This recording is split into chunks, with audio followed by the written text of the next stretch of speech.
మనం చాలాసార్లు మాట్లాడుకుంటూ ఉంటాం. కనీసం 10 మందినైనా మనం ఇన్‌ఫ్లుయెన్స్ చేయగలుగుతామంటే చాలా బాధ్యతగా ఉండాలి. అలాంటిది వేల మందిని, లక్షల మందిని, కోట్ల మంది మీద ప్రభావం చూపించే విషయాల్లో ఆ విధంగా ఇన్‌ఫ్లుయెన్స్ చేయగలిగే వ్యక్తులు ఇంకెంత బాధ్యతగా ఉండాలి? ఒక రాష్ట్ర ముఖ్యమంత్రి ఎంత బాధ్యతగా ఉండాలి? ఒక రాష్ట్రానికి ఉప ముఖ్యమంత్రిగా ఉన్న వ్యక్తి ఎంత బాధ్యతగా ఉండాలి? ఏం బాధ్యత లేకుండా చిల్లర వ్యాఖ్యలు చేయడం, చిల్లర స్టేట్మెంట్లు ఇవ్వడం, అసలు ఏమాత్రమైనా అది క్షమించడానికి తప్పు. తిరుపతి లడ్డు వ్యవహారానికి సంబంధించి చంద్రబాబు, పవన్ కళ్యాణ్ సరే వాళ్ళ అడుగులకు మడుగులు వస్తే ఏమంటారు, కొందరు మేతావి ముసుగున్నోళ్ళు ఈ చిల్లర వాళ్ళ గురించి పక్కన పెట్టేద్దాం. వాళ్ళు ఏం చెబితే ఆ పని చేసుకునేటువంటి ఎంటర్టైన్మెంట్ టీవీ ఛానళ్ళు, అదే న్యూస్ ఛానల్లే, బట్ అవి కామెడీ పంచుతూ ఉంటారు. అందుకు మరికొన్ని తెలుగుదేశం పార్టీ సొంత టీవీ ఛానళ్ళు, పత్రికలు వీళ్ళ కథ కాసేపు పక్కన పెడదాం. బాధ్యత గల స్థలంలో ఉన్న వ్యక్తులు వీళ్ళు ఎంత బాధ్యత లేకుండా ప్రవర్తించారు. తిరుపతి లడ్డు వ్యవహారం చుట్టూ వీళ్ళు చేసిన వ్యాఖ్యలు, దాన్ని లాగిన విధానం చాలా చికాకేసింది, అసహ్యం పుట్టించింది సీరియస్లీ. మళ్ళీ చంద్రబాబు నాయుడు గారు ఆస్థాన నటుడైతే ప్రయాచిత దీక్షట, అందరూ బయటకు రండి, నేను చావడానికి రెడీ, పిచ్చి పట్టిందేమో అని అనిపించింది నాకు. అరే ఒక ఫ్యాక్ట్ లేకుండా, ఒక ఆధారం లేకుండా, ఒక ఏది లేకుండా చిల్లర స్టేట్మెంట్ ఎట్లా ఇస్తారు? అండ్ ఈరోజు సుప్రీంకోర్టు చాచి పెట్టి చంపలు పగలగొట్టినంత పని చేసిన తర్వాత జాతీయ స్థాయిలో ఉన్నటువంటి జర్నలిస్టులు అందరూ, నేను వాట్సాప్ విలేజ్ జర్నలిస్టుల గురించి చెప్తలేను, జెన్యూనిటీ కనీసం కొంతైనా ఉన్న జర్నలిస్టులు ఫస్ట్లో ఇప్పుడు చంద్రబాబు, పవన్ కళ్యాణ్ కాసింత మద్దతుగా ఉన్నటువంటి ఈ విషయంలో అటువంటి జర్నలిస్టులు కూడా ఈ రోజుకి వచ్చేసరికి ఏకి పడేస్తూ ఉన్నారు. చంద్రబాబు, పవన్ కళ్యాణ్ ఇద్దరిని కూడా ఏగుతున్నారు. వాళ్ళు రాజ్యాంగబద్ధమైన పదవుల్లో ఉండి వీళ్ళ ప్రవర్తన కరెక్ట్ కాదు, ఆధారాలు ఉండే చేయాలి అని.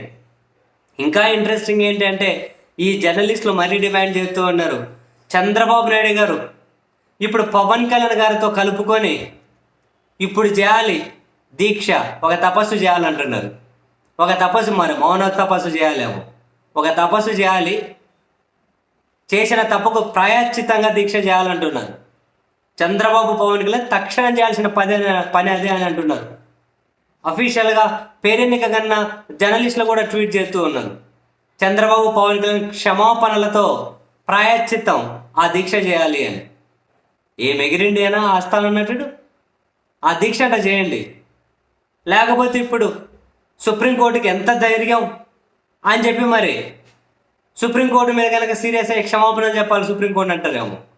ఏమో నెటిజన్లు పంచలేస్తూ అన్నారు.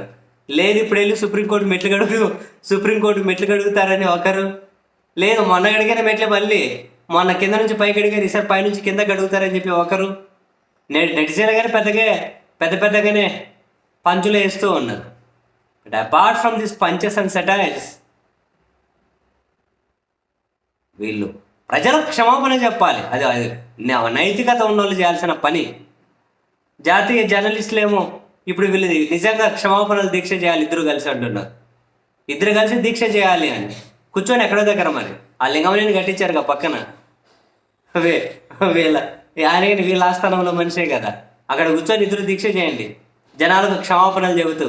సరే బహిరంగంగా క్షమాపణలు చెప్పలేరు కాబట్టి మౌనంగా కూర్చొని ఆ దేవుని దగ్గరికి వెళ్ళి మౌనం కూర్చొని లేచి రండి. మరి కనీసం జనమైనా కాసింత క్షమాపణలు చెప్పారని చెప్పి మీరు మౌనంగా కూర్చోవడానికి క్షమాపణలుగా భావించి వదిలేస్తారేమో. నీ పాసుగుల ఏది వస్తే అది నోటికి ఏది ఉదిగుడితే అది మాట్లాడతారే. అరే ఎట్లా మాట్లాడతారా స్వామి, నాకైతే పిచ్చెక్కిపోయేది వీళ్ళు మాట్లాడుతూ ఉంటే. ఎట్లా మాట్లాడతారు ఇట్లా? ఏదైనా ఇన్ని వేల వీడియోస్లో ఒక్క విషయం ఎక్కడైనా పొరపాటు మనం ఏమైనా మిస్లీడ్ చేస్తున్నామా, పొరపాటున ఏమైనా కనుక తప్పేమైనా మాట్లాడుతున్నామా అని చెప్తేనే భయం వేస్తుంటుంది. మనం ఎప్పుడు కనుక మిస్లీడ్ చేయకూడదు, మనం కనీస బాధ్యతగా ప్రవర్తించాలి అని. మనలాంటి వాళ్ళకి అలా ఉంటే ఇంత తోపు తుడుంకాళ్ళు అన్ని పక్కన పెడితే రాజ్యాంగబద్ధమైన పదవుల్లో ఉన్నవాళ్ళు ఎట్లా బుద్ధి పడితే ఎట్లనే మాట్లాడతారు వీళ్ళు.